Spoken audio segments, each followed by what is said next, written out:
ನಮಸ್ಕಾರ ವೀಕ್ಷಕರೇ. ಜೂನ್ 18 ಗುರುವಾರದಂದು ಅತ್ಯಂತ ಶಕ್ತಿಶಾಲಿಯಾದ ಗುರುಪುಷ್ಯಮಿ ಯೋಗ ಒದಗಿ ಬರುತ್ತಿದೆ.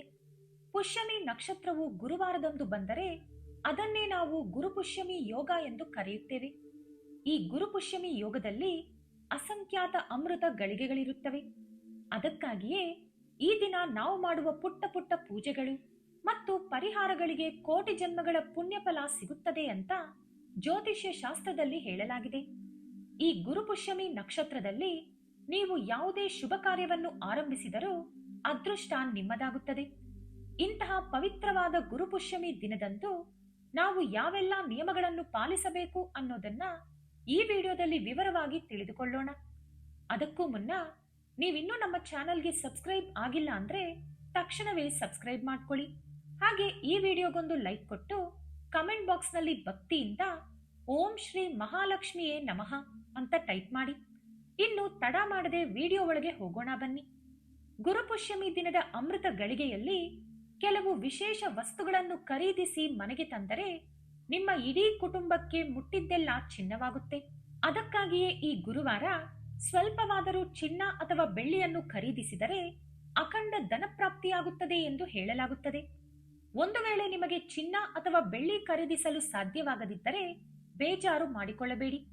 ಕೇವಲ 5 ರೂಪಾಯಿ ಕೊಟ್ಟು ಒಂದು ಸಣ್ಣ ಅರಿಶಿನ ಪ್ಯಾಕೆಟ್ ಅಥವಾ ಅರಿಶಿನ ಕೊಂಬನ್ನು ಖರೀದಿಸಿ ನಿಮ್ಮ ಪೂಜಾ ಕೋಣೆಯಲ್ಲಿ ಇಟ್ಟುಕೊಳ್ಳಿ. ಯಾಕಂದ್ರೆ ಈ ಗುರುಪುಷ್ಯಮಿ ಯೋಗದಲ್ಲಿ ಅರಿಶಿನ ಖರೀದಿಸಿದರೆ ಕುಬೇರ ಯೋಗ ಪ್ರಾಪ್ತಿಯಾಗುತ್ತದೆ. ಈ ಒಂದು ದಿನ ನೀವು ಅರಿಶಿನ ಕೊಂಡುಕೊಂಡರೆ ನಿಮ್ಮ ಮನೆಯ ಸಂಪತ್ತು ದಿನದಿನಕ್ಕೂ ವೃದ್ಧಿಯಾಗುತ್ತಾ ಹೋಗುತ್ತದೆ. ಈ ಗುರುಪುಷ್ಯಮಿ ನಕ್ಷತ್ರದ ದಿನ ಭೂಮಿಯ ಮೇಲೆ ದೈವಿ ಶಕ್ತಿ ತುಂಬಾ ಹೆಚ್ಚಾಗಿರುತ್ತೆ. ಹಾಗಾಗಿ ಪ್ರತಿಯೊಬ್ಬರೂ ಅರಿಶಿನವನ್ನು ಖರೀದಿಸಿ ಪೂಜಾ ರೂಮ್ನಲ್ಲಿಟ್ಟು ಲಕ್ಷ್ಮೀ ದೇವಿಯನ್ನು ಪೂಜಿಸಿ. ಇದರಿಂದ ಅಖಂಡ ಐಶ್ವರ್ಯ ನಿಮ್ಮದಾಗುತ್ತೆ. ಸಾಕ್ಷಾತ್ ಮಹಾಲಕ್ಷ್ಮೀ ದೇವಿಯ ಜನ್ಮ ನಕ್ಷತ್ರವೇ ಈ ಪುಷ್ಯಮಿ ನಕ್ಷತ್ರ. ಹಾಗಾಗಿ ಈ ಗುರುವಾರ ತಪ್ಪದೆ ಲಕ್ಷ್ಮೀ ದೇವಿಯ ಒಂದು ಚಿಕ್ಕ ವಿಗ್ರಹ ಅಥವಾ ಫೋಟೋವನ್ನು ಮನೆಗೆ ತಂದು ಪೂಜಾ ಕೋಣೆಯಲ್ಲಿ ಪ್ರತಿಷ್ಠಾಪಿಸಿ. ಆಮೇಲೆ ನೋಡಿ, ನಿಮ್ಮ ಮನೆಯಲ್ಲಿ ಲಕ್ಷ್ಮೀ ದೇವಿ ತಾಂಡವವಾಡುತ್ತಾಳೆ. ಐಶ್ವರ್ಯಕ್ಕೆ ಯಾವುದೇ ಕೊರತೆ ಇರುವುದಿಲ್ಲ. ಸ್ನೇಹಿತರೆ, ಇಲ್ಲೊಂದು ಮುಖ್ಯವಾದ ವಿಷಯವನ್ನು ನೀವು ನೆನಪಿನಲ್ಲಿಟ್ಟುಕೊಳ್ಳಬೇಕು. ಈ ಗುರುಪುಷ್ಯಮಿ ಯೋಗವು ವರ್ಷದಲ್ಲಿ ಕೇವಲ ಕೆಲವು ಬಾರಿ ಮಾತ್ರ ಬರುವ ಅತ್ಯಂತ ಅಪರೂಪದ ಯೋಗವಾಗಿದೆ. ಈ ದಿನ ಹೊಸದಾಗಿ ಹೂಡಿಕೆ ಮಾಡಲು, ಬ್ಯಾಂಕ್ ಖಾತೆ ತೆರೆಯಲು ಅಥವಾ ಹೊಸ ಉದ್ಯೋಗದ ಒಪ್ಪಂದಗಳಿಗೆ ಸಹಿ ಹಾಕಲು ಅತ್ಯಂತ ಪ್ರಶಸ್ತವಾದ ದಿನ ಎಂದು ಪರಿಗಣಿಸಲಾಗುತ್ತದೆ. ಈ ದಿನ ಮಾಡುವ ಯಾವುದೇ ಆರ್ಥಿಕ ವ್ಯವಹಾರಗಳು ದೀರ್ಘಾವಧಿಯಲ್ಲಿ ದೊಡ್ಡ ಲಾಭವನ್ನು ತಂದುಕೊಡುತ್ತವೆ. ಹಾಗೆಯೇ ಈ ಗುರುವಾರ ಬೆಳಿಗ್ಗೆ ಸ್ನಾನ ಮಾಡುವಾಗ ಮನೆಯಲ್ಲಿರುವ ಪ್ರತಿಯೊಬ್ಬರೂ ಸ್ನಾನದ ನೀರಿಗೆ ಸ್ವಲ್ಪ ಅರಿಶಿನವನ್ನು ಬೆರೆಸಿ ಸ್ನಾನ ಮಾಡಿ. ಇದರಿಂದ ನಿಮ್ಮ ಜಾತಕದಲ್ಲಿ ಗುರುಬಲ ಹೆಚ್ಚಾಗುತ್ತದೆ. ಜಾತಕದ ಎಲ್ಲಾ ದೋಷಗಳು ನಿವಾರಣೆಯಾಗಿ ಮುಟ್ಟಿದ್ದೆಲ್ಲ ಚಿನ್ನವಾಗುತ್ತೆ. ಇದರೊಂದಿಗೆ ಗುರುವಾರದ ದಿನ ಪ್ರತಿಯೊಬ್ಬರೂ ಹಳದಿ ಬಣ್ಣದ ವಸ್ತ್ರಗಳನ್ನು ಧರಿಸಲು ಪ್ರಯತ್ನಿಸಿ.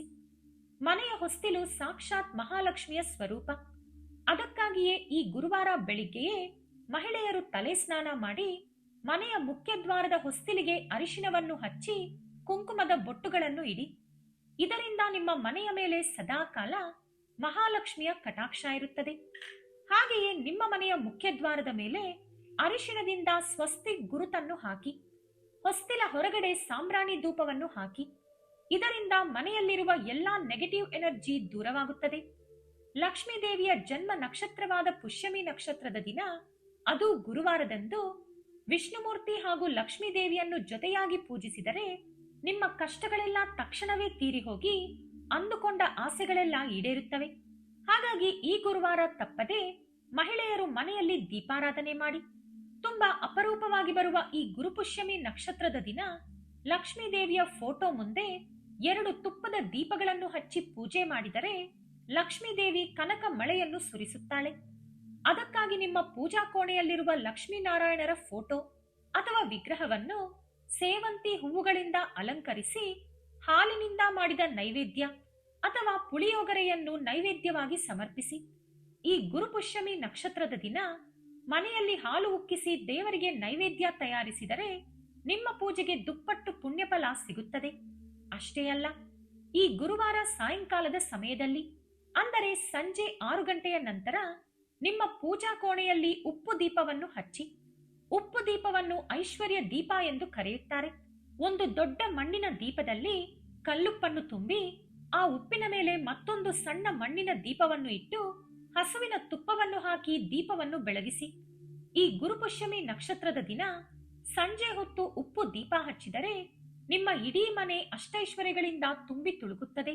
ಯಾರು ಕಡು ಬಡತನದಿಂದ ಅಥವಾ ಸಾಲದ ಬಾಧೆಯಿಂದ ಬಳಲುತ್ತಿದ್ದಾರೋ ಅಂತವರು ಈ ದಿನ ನೂಲಿನ ಬತ್ತಿಯಿಂದ ದೀಪವನ್ನು ಹಚ್ಚಿ.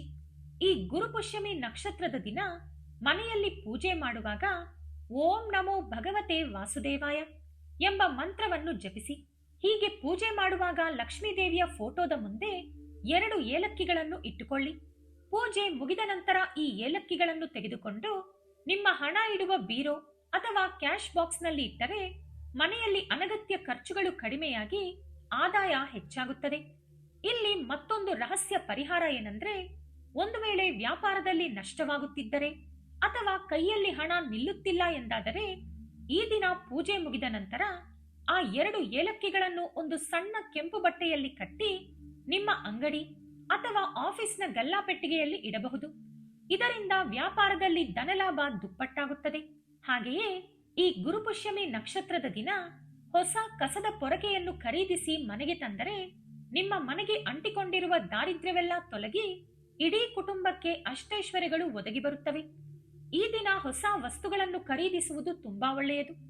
ಮುಖ್ಯವಾಗಿ ತಾಮ್ರದ ವಸ್ತುಗಳು ಅಥವಾ ಹಿತ್ತಾಳೆ ವಸ್ತುಗಳನ್ನು ಖರೀದಿಸಿದರೆ ನಿಮ್ಮ ಮನೆಯಲ್ಲಿ ಧನಾಧಾನ್ಯಗಳಿಗೆ ಎಂದಿಗೂ ಕೊರತೆ ಇರುವುದಿಲ್ಲ. ಇನ್ನು ಮನೆಯಲ್ಲಿ ತುಳಸಿ ಕಟ್ಟೆ ಇರುವವರು ಈ ದಿನ ತಪ್ಪದೇ ತುಳಸಿ ಪೂಜೆಯನ್ನು ಮಾಡಬೇಕು. ಒಂದು ಬಿಂದಿಗೆ ಅಥವಾ ಚೊಂಬು ನೀರಿಗೆ ಸ್ವಲ್ಪ ಹಸುವಿನ ಹಾಲನ್ನು ಬೆರೆಸಿ ಆ ನೀರನ್ನು ತುಳಸಿ ಗಿಡದ ಬುಡಕ್ಕೆ ಹಾಕಿ ತುಳಸಿ ಕಟ್ಟೆಯ ಮುಂದೆ ದೀಪ ಹಚ್ಚಿ ಪ್ರದಕ್ಷಿಣೆ ಮಾಡಿ. ಇದರಿಂದ ಮುಕ್ಕೋಟಿ ದೇವತೆಗಳ ಆಶೀರ್ವಾದ ನಿಮಗೆ ಲಭಿಸುತ್ತದೆ. ಮುತ್ತೈದೆಯರು ಈ ಗುರುಪುಷ್ಯಮಿ ನಕ್ಷತ್ರದ ದಿನ ನಿಮ್ಮ ಮನೆಗೆ ಸೌಭಾಗ್ಯವತಿಯಾದ ಒಬ್ಬ ಮುತ್ತೈದೆಯನ್ನು ಕರೆದು ತಾಂಬೂಲವನ್ನು ನೀಡಿ ನಮಸ್ಕಾರ ಮಾಡಿಕೊಳ್ಳಿ. ಈ ದಿನ ಮುತ್ತೈದೆಯನ್ನು ಮನೆಗೆ ಕರೆಯುವುದು ಸಾಕ್ಷಾತ್ ಲಕ್ಷ್ಮೀದೇವಿಯನ್ನೇ ಮನೆಗೆ ಕರೆದಂತೆ ಭಾವಿಸಲಾಗುತ್ತದೆ. ಹಾಗೆಯೇ ಗುರುವಾರ ತಪ್ಪದೆ ನಿಮ್ಮ ಇಡೀ ಮನೆಗೆ ಅರಿಶಿಣದ ನೀರನ್ನು ಚಿಮುಕಿಸಿ ಮನೆಯೊಳಗೆ ಸಾಂಬ್ರಾಣಿ ಧೂಪವನ್ನು ಹಾಕಿ. ನಿಮ್ಮ ಹತ್ತಿರ ಅರಿಶಿಣ ಕೊಂಬುಗಳಿದ್ದರೆ ಈ ಗುರುವಾರ ಒಂದು ಹಳದಿ ಬಣ್ಣದ ಬಟ್ಟೆಯನ್ನು ತೆಗೆದುಕೊಂಡು ಅದರಲ್ಲಿ 5 ಅರಿಶಿಣ ಕೊಂಬುಗಳನ್ನು ಗಂಟು ಕಟ್ಟಿ ನಿಮ್ಮ ಬೀರೋನಲ್ಲಿ ಇಟ್ಟುಕೊಳ್ಳಿ. ಇದರಿಂದ ಧನಲಾಭವಾಗುತ್ತದೆ. ಆದರೆ ನೆನಪಿಡಿ, ಈ ಗುರುವಾರ ಯಾವುದೇ ಕಾರಣಕ್ಕೂ ನಿಮ್ಮ ಮನೆಯಲ್ಲಿರುವ ಹಾಲು, ಮೊಸರು, ಕಲ್ಲುಪ್ಪು ಮತ್ತು ಅರಿಶಿಣವನ್ನು ಬೇರೆಯವರಿಗೆ ದಾನವಾಗಿ ಅಥವಾ ಕೈಗಡವಾಗಿ ಕೊಡಬೇಡಿ. ಈ ವಸ್ತುಗಳನ್ನು ಕೊಟ್ಟರೆ ನಿಮ್ಮ ಮನೆಯಲ್ಲಿರುವ ಲಕ್ಷ್ಮೀದೇವಿಯೇ ಹೊರಟು ಹೋಗುತ್ತಾಳೆ ಎಂದು ನಂಬಲಾಗಿದೆ. ಇನ್ನು ಈ ಗುರುಪುಷ್ಯಮಿ ನಕ್ಷತ್ರದ ದಿನ ವಿವಾಹಿತ ಮಹಿಳೆಯರು ಒಂದು ಸಣ್ಣ ಅರಿಶಿನ ಕೊಂಬನ್ನು ನಿಮ್ಮ ಮಾಂಗಲ್ಯ ಸೂತ್ರಕ್ಕೆ ಕಟ್ಟಿಕೊಂಡರೆ ನಿಮ್ಮ ಪತಿಗಿರುವ ಅಪಮೃತ್ಯು ದೋಷಗಳು, ಆರೋಗ್ಯ ಸಮಸ್ಯೆಗಳೆಲ್ಲ ನಿವಾರಣೆಯಾಗಿ ಅವರ ಆಯಸ್ಸು ವೃದ್ಧಿಯಾಗುತ್ತದೆ. ಈ ಗುರುಪುಷ್ಯಮಿ ನಕ್ಷತ್ರದ ದಿನ ಯಾವುದೇ ರೀತಿಯ ಶುಭ ಕಾರ್ಯಗಳನ್ನಾದರೂ ಮಾಡಬಹುದು. ಈ ದಿನದ ಪ್ರತಿ ನಿಮಿಷವೂ ಶುಭ ಮುಹೂರ್ತವೇ ಆಗಿರುತ್ತದೆ. ಹಾಗಾಗಿ ಈ ದಿನ ಹೊಸ ವಾಹನಗಳನ್ನು ಖರೀದಿಸುವುದು, ನೂತನ ಮನೆಗೆ ಶಂಕುಸ್ಥಾಪನೆ ಮಾಡುವುದು, ಗೃಹ ಪ್ರವೇಶ ಮಾಡುವುದರಿಂದ ತುಂಬಾ ಒಳ್ಳೆಯದಾಗುತ್ತದೆ. ಈ ಗುರುಪುಷ್ಯಮಿ ನಕ್ಷತ್ರದಲ್ಲಿ ಹೊಸ ಉದ್ಯಮ ಅಥವಾ ವ್ಯಾಪಾರವನ್ನು ಆರಂಭಿಸಿದರೆ ಯಶಸ್ಸು ಸಿಗುತ್ತದೆ. ಹಾಗೆಯೇ ಈ ದಿನ ಹೊಸ ಮನೆಗೆ ಗೃಹ ಪ್ರವೇಶ ಮಾಡಿದರೆ ಆ ಮನೆಗೆ ಶಾಶ್ವತವಾದ ಐಶ್ವರ್ಯ ಲಭಿಸುತ್ತದೆ. ಈ ಗುರುವಾರ ತಪ್ಪದೇ ನಿಮ್ಮ ಹತ್ತಿರದ ವಿಷ್ಣು ದೇವಸ್ಥಾನಕ್ಕೆ ಭೇಟಿ ಕೊಡಿ. ಈ ದಿನ ವಿಷ್ಣುವಿನ ದರ್ಶನ ಪಡೆದರೆ ಭೋಗ ಭಾಗ್ಯಗಳು ಒದಗಿ ಬರುತ್ತವೆ. ದೇವಸ್ಥಾನಕ್ಕೆ ಹೋಗುವಾಗ ಸ್ವಾಮಿಗೆ ತುಳಸಿ ದಳಗಳನ್ನು ತೆಗೆದುಕೊಂಡು ಹೋಗಿ ಸಮರ್ಪಿಸಿ. ಆ ದೇವರ ಅನುಗ್ರಹ ಸದಾ ನಿಮ್ಮ ಕುಟುಂಬದ ಮೇಲಿರುತ್ತದೆ. ಅದರೊಂದಿಗೆ ದೇವಸ್ಥಾನದಲ್ಲಿರುವ ಅರಳಿ ಮರಕ್ಕೆ ತಪ್ಪದೆ ಪೂಜೆ ಮಾಡಿ. ಅರಳಿ ಮರದಲ್ಲಿ ತ್ರಿಮೂರ್ತಿಗಳು ವಾಸವಾಗಿರುತ್ತಾರೆ. ಹಾಗಾಗಿ ಈ ಗುರುವಾರದ ದಿನ ಅರಳಿ ಮರದ ಕೆಳಗೆ ಒಂದು ಸಣ್ಣ ದೀಪವನ್ನು ಹಚ್ಚಿ ಮರಕ್ಕೆ ಪ್ರದಕ್ಷಿಣೆ ಮಾಡಿದರೆ ತುಂಬಾ ಒಳ್ಳೆಯದು. ಇನ್ನು ಈ ಗುರುವಾರ ತಪ್ಪದೆ ನಿಮ್ಮ ಮನೆಯ ಈಶಾನ್ಯ ಮೂಲೆಯಲ್ಲಿ ಒಂದು ನೀರಿನ ಕಲಶವನ್ನು ಇಡಿ. ಇದರಿಂದ ನಿಮ್ಮ ಮನೆಯ ಧನಾಕರ್ಷಣೆ ತುಂಬಾ ಹೆಚ್ಚಾಗುತ್ತದೆ. ಹಾಗೆಯೇ ಈ ದಿನ ಹಸುವನ್ನು ಪೂಜಿಸುವುದು ಅತ್ಯಂತ ಶ್ರೇಷ್ಠ. ಗೋಮಾತೆಗೆ ಬಾಳೆಹಣ್ಣು ಅಥವಾ ದಂಟಿನ ಸೊಪ್ಪನ್ನು ತಿನ್ನಿಸಿ ನಮಸ್ಕಾರ ಮಾಡಿಕೊಂಡರೆ ಲಕ್ಷ್ಮೀ ದೇವಿಯ ಅನುಗ್ರಹ ತಕ್ಷಣವೇ ಲಭಿಸುತ್ತದೆ. ಅಷ್ಟೇ ಅಲ್ಲ, ಈ ಗುರುಪುಷ್ಯಮಿ ನಕ್ಷತ್ರದ ದಿನ ಸ್ವರ್ಣ ಗಣಪತಿ ಮಂತ್ರವನ್ನು ಜಪಿಸಿದರೆ ಕನಕ ಯೋಗ ಪ್ರಾಪ್ತಿಯಾಗುತ್ತದೆ. ಈ ಸ್ವರ್ಣ ಗಣಪತಿ ಮಂತ್ರ ಯಾವುದು ಅಂದರೆ ಓಂ ನಮೋ ಹೇರಂಬ ಮದಮೋದಿತ ಹಸ್ತಿ ಮುಖಾಯ ಮಮ ಸ್ವರ್ಣ ಪ್ರಾಪ್ತಿಂ ಕುರು ಕುರು ಸ್ವಾಹ. ಈ ಸ್ವರ್ಣ ಗಣಪತಿ ಮಂತ್ರವನ್ನು ಪಠಿಸಿ ಅಷ್ಟೈಶ್ವರ್ಯಗಳನ್ನು ಸುಲಭವಾಗಿ ಪಡೆದುಕೊಳ್ಳಿ. ಲಕ್ಷ್ಮೀದೇವಿ ಮತ್ತು ವಿನಾಯಕನ ಚಿತ್ರವಿರುವ ಬೆಳ್ಳಿಯ ನಾಣ್ಯಗಳನ್ನು ಮನೆಗೆ ತಂದು ಪೂಜಾ ಕೋಣೆಯಲ್ಲಿಟ್ಟರೆ ನಿಮ್ಮ ಮನೆಯ ಸಂಪತ್ತು ದಿನದಿನಕ್ಕೂ ಹೆಚ್ಚಾಗುತ್ತದೆ. ಆದರೆ ನೆನಪಿಡಿ, ಗುರುವಾರದ ದಿನ ಯಾವುದೇ ಕಾರಣಕ್ಕೂ ಮಾಂಸಾಹಾರವನ್ನು ಸೇವಿಸಬಾರದು. ಹಾಗೆಯೇ ಕೂದಲು ಕತ್ತರಿಸುವುದು, ಉಗುರು ಕತ್ತರಿಸುವುದನ್ನು ಅಪ್ಪಿತಪ್ಪಿಯೂ ಮಾಡಬೇಡಿ. ಈ ಗುರುವಾರ ಮುಂಜಾನೆಯೇ ಮಹಿಳೆಯರು ಬೇಗ ಎದ್ದು ಮನೆಯ ಮುಂದೆ ರಂಗೋಲಿಯನ್ನು ಹಾಕಿ. ಆದರೆ ಒಂದು ವಿಷಯ, ಈ ದಿನ ತಪ್ಪದೆ ಅಕ್ಕಿ ಹಿಟ್ಟಿನಿಂದಲೇ ರಂಗೋಲಿ ಹಾಕಬೇಕು. ಯಾವುದೇ ಕಾರಣಕ್ಕೂ ಚಾಕ್ ಪೀಸ್ ಬಳಸಿ ರಂಗೋಲಿ ಹಾಕಬೇಡಿ. ಯಾವ ಮನೆಯಲ್ಲಿ ಮಹಿಳೆಯರು ಈ ದಿನ ತಡವಾಗಿ ಏಳುತ್ತಾರೋ ಅಂತಹ ಮನೆಗೆ ಲಕ್ಷ್ಮೀದೇವಿ ಎಂದಿಗೂ ಪ್ರವೇಶಿಸುವುದಿಲ್ಲ. ಇನ್ನು ವಿವಾಹಿತ ಮಹಿಳೆಯರು ಈ ಗುರುವಾರ ಸಂಪೂರ್ಣ ಮುತ್ತೈದೆಯರಂತೆ ಅಲಂಕಾರ ಮಾಡಿಕೊಳ್ಳಬೇಕು. ಅಂದರೆ ಕಾಲುಗಳಿಗೆ ಅರಿಶಿಣ ಹಚ್ಚಿಕೊಂಡು, ಹಣೆಯ ಮೇಲೆ ಕುಂಕುಮದ ಬೊಟ್ಟಿಟ್ಟು, ಕೈಗಳ ತುಂಬ ಗಾಜಿನ ಬಳೆಗಳನ್ನು ಧರಿಸಿದರೆ ಮಹಿಳೆಯರಿಗೆ ಸುಮಂಗಳಿ ಯೋಗ ಪ್ರಾಪ್ತಿಯಾಗುತ್ತದೆ.